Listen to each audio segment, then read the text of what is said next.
Alright, so the system is now serviced. We have replaced both the output transistors from here.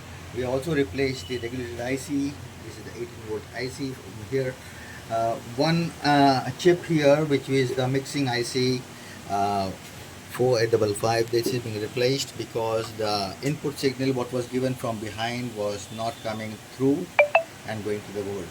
Okay, we also replaced the potentiometer for the volume control as it was making a scratchy noise, and now we'll go for a sound check. The preamp board is also serviced with all the new controls.